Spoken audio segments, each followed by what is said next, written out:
And इसमें ऐसे PMS versus mutual funds, उसमें कुछ टैक्स में डिफरेंस होता है क्या? My one of the favourite topic, extensively return for many media, और मैंने काफ़ी बार लिंक्डइन में भी लिखा है। कुशल, क्या करते हैं लोग, कैपिटल गेन को है ना बराबर समझ नहीं रहे हैं। सबको क्या लगता है, मैं डाल रहा हूँ पोर्टफोलियो मैनेजमेंट सर्विस, पीएमएस हो गया और आपका स्मॉल कैश भी हो गया। स्मॉल कैश तो काफ़ी कर रहे हैं लोग, राइट, वर्सेस म्यूचुअल फंड। मैं जब लोगों को, मैं क्लाइंट को जब दिखाता हूँ ना, मेरे जो इन्वेस्टिंग के लिए क्लाइंट रहते हैं, दे गॉट स्टन्ड, ठीक है।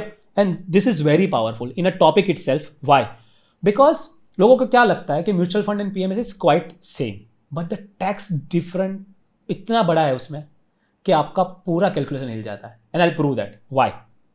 लेट मी टेल यू कि आप पीएमएस करते हो, पोर्टफोलियो मैनेजमेंट सर्विसेज में आप इन्वेस्ट करते हो, उसमें मिनिमम 50 लाख का टिकट साइज है। स्मॉल कैश में आप 1-2 लाख 50,000 जो भी होगा स्मॉल कैश कर सकते हो, right. Both are kind of PMS.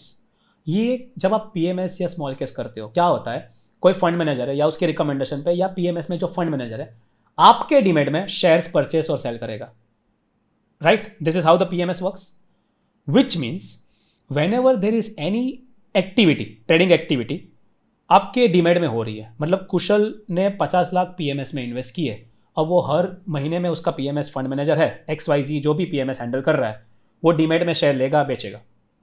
इसमें जो भी short term gain, long term gain आएगा, बिकॉज एक्टिविटी कुछ ना कुछ हो रही है आपके डीमेट में, वो टैक्स कुशल लोडा भरना पड़ेगा in a particular year. Versus let's say आपका सामने 20 लाख का म्यूचुअल फंड का पोर्टफोलियो भी है, उसमें आप टैक्स कब भरोगे कुशल? जब आप म्यूचुअल फंड यूनिट्स बेचोगे ना।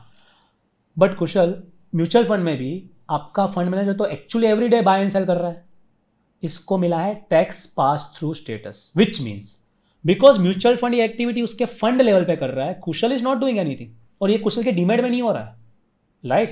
पर वो मेरा फंड मैनेजर कर रहा है सेम। मान लीजिए म्यूचुअल फंड मैनेजर और पीएमएस दोनों सेम ही बंदा संभाल रहा है और एक ही कंपनी का है, same shares trade and buy हो रहा है, बराबर, सेल एंड बाय हो रहा है। But the beauty is that because it's happening at the fund level, I don't pay any tax. Even mutual fund pay don't pay any tax. The moment you redeem the mutual fund, you pay tax. So उससे कुशल क्या होगा? Forget about the return. I tell you about the return. मैंने OP compare की है PMS versus mutual fund के. But because of this, to simplify it further, आपके account में every month कुछ ना कुछ एक्टिविटी होगी in PMS. You have to pay short term और long term capital gain. Because of that, your compounding is getting affected. आपका portfolio उधर बढ़ रहा है शायद, मान लीजिए हमने 50 लाख डाला, नेक्स्ट से 60 लाख हो गया, पर वो 60 लाख होने के लिए उसने चर्न किया है ना पोर्टफोलियो, तो मान लीजिए वो 10 lakh short term capital gain है, मतलब आप 10 लाख के ऊपर 20%, तकरीबन 2 लाख रुपए आपकी जेब से भर दोगे। 2 लाख आपने भर दिए, एक तो आपको 2 लाख अरेंज करने पड़ेंगे क्योंकि आपके पास पैसा तो आया नहीं है, वो चर्न होकर उसने पहला ले लिया, अभी 2 लाख भर दिए। मान लीजिए आपने 50 लाख का म्यूचुअल फंड लिया है, वो भी नेक्स्ट से 60 लाख हो गया, आपकी एनएवी बढ़ी है, आपने कुछ किया, आपने कुछ नहीं बेचा है, राइट, तो आपको कोई टैक्स ही नहीं भरना है। अच्छा, तो पीएमएस में भले ही मुझे 60 लाख नहीं मिले, फिर भी मुझे 2 लाख भेज, बिकॉज आपके अकाउंट में एक्टिविटी तो हुई ना कुशल। अभी क्या हुआ, ये 2 लाख का आपका क्या हो गया, वी अंडरस्टैंड द कंसेप्ट के भाई आज की 2 लाख की वैल्यू 10 साल के 2 लाख के बाद डिफरेंट है, करेक्ट, ठीक है। सो अगर आप म्यूचुअल फंड 10 साल तक नहीं बेचते हो, यू पे 0 टैक्स, बट 10 साल तक पीएमएस वाला तो कुछ ना कुछ करता ही रहेगा, you have to every time pay tax. Kushal, people don't understand this simple math and they, उसको इतना लॉस हो रहा है, मैं बोल रहा हूँ पीएमएस में, लोग नहीं समझ रहे। Let me tell you that upfront, बराबर है ना। मैंने रिटर्न कंपेयर किए बिकॉज इन्वेस्टिंग भी हम करते हैं। Most of the PMS are either same और underperforming the good mutual funds. उसमें डेटा है, बेस्ट परफॉर्मिंग म्यूचुअल फंड के सामने बेस्ट परफॉर्मिंग पीएमएस, एवरेज के सामने एवरेज। अगर आप इसको भी डिवाइड करेंगे, फिर भी mutual fund is out performing the PMS most of the things. Even 1-3-5 years का डेटा बोल रहा हूँ मैं, 1 साल का डेटा नहीं बोल रहा हूँ, बराबर। नाउ ये टैक्स तो मैं इसमें कंसीडर भी नहीं कर रहा हूँ। अगर ये टैक्स को उसमें जोड़ दूँ, क्योंकि 50 लाख का अगर 60 लाख हो जाता है, बोलोगे नहीं तो very good return, but sir वो 60 लाख 10 लाख का प्रॉफिट कमाने के लिए आपको 2 लाख जेब से टैक्स भरना पड़ा। म्यूचुअल फंड मेरा 60 लाख हो गया, मान लीजिए 59 लाख भी हुआ है, मैं अज्यूम करके चल रहा हूँ कि 1 लाख कम प्रॉफिट दिया है, but I don't pay any tax. Now last thing which is very practical on the same time, मेरा एक क्लाइंट था, उसका income because of the mutual fund gain in particular 50 lakh को क्रॉस हो गया, उसको सरचार्ज भरना पड़ा, अभी उसका पोर्टफोलियो डाउन है। What I am trying to tell you, मान लीजिए उसकी सैलरी इनकम 30 लाख है, उसका म्यूचुअल फंड का उसका जो शॉर्ट टर्म या लॉन्ग टर्म गेन था वो हो गया 20 लाख के क्रॉस इन लास्ट ईयर, क्योंकि मार्केट बहुत अच्छा कर रहा था, तो उसका इनकम 50 लाख के क्रॉस हो गया, तो पूरी इनकम के ऊपर उसको सरचार्ज भरना पड़ा। अगर वो म्यूचुअल फंड में मेरे पास होता तो मैं वो एक्टिविटी कर ही नहीं रहा हूँ, तो मुझे कोई टैक्स ही नहीं आता.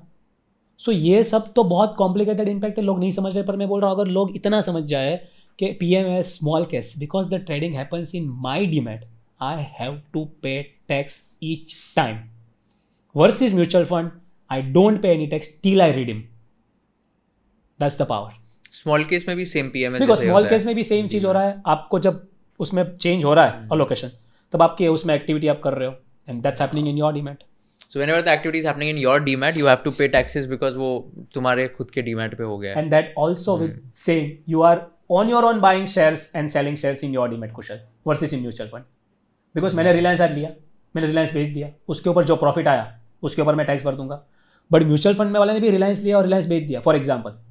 ठीक है, मैं कुछ टैक्स नहीं भर रहा हूँ. The moment I sell my mutual fund, I need to pay the tax. If people understand this concept, I think 99% people will not invest in PMS Kushal. Trust. एक तो रिटर्न नहीं मिल रहा है मुझे जो चाहिए ऐसा, जो म्यूचुअल फंड जितना भी नहीं मिल रहा है ऑनेस्टली, उसके बाद ये tax. Best performing PMS funds तो अच्छा रिटर्न्स देते हैं ना. आप म्यूचुअल फंड के साथ कंपेयर कर लो. I try to share that data. I don't have right now in this laptop with me, but I will share that with you. I am saying best quartile mutual fund with the first quartile PMS देख लो, still average mutual fund outperform that. Oh, is it? Yes, आप small cap mutual fund के सामने small cap PMS देख लो, मैं आपको वो बता रहा हूँ. बाकी तो बहुत सारे इश्यूज है PMS में. See I am not the selling any product honestly. What I am trying to say, बस आप एनालाइज कर लो. Don't just blindly invest into the product. That's my appeal. हाँ, किसी को PMS सूट करता है, कोई अच्छा नीश PMS मिल रहा है, go for that. I am not against that. But आपको पता होना चाहिए कि एंड ऑफ द डे आपके जेब में कितना जा रहा है. करेक्ट. आप टैक्स किधर कितना भर रहे हो. अगर ये समझ गया, that's the end goal. Yeah. Very, very interesting again. If you learned something new from this video, do share it with your friends and subscribe to this channel so that we can bring you the best content possible. Also, if you want to watch this entire episode, click on the link in the description box and you can go to Kushal Lodha YouTube channel and watch the entire podcast episode. Thank you so much for watching this and have an amazing day.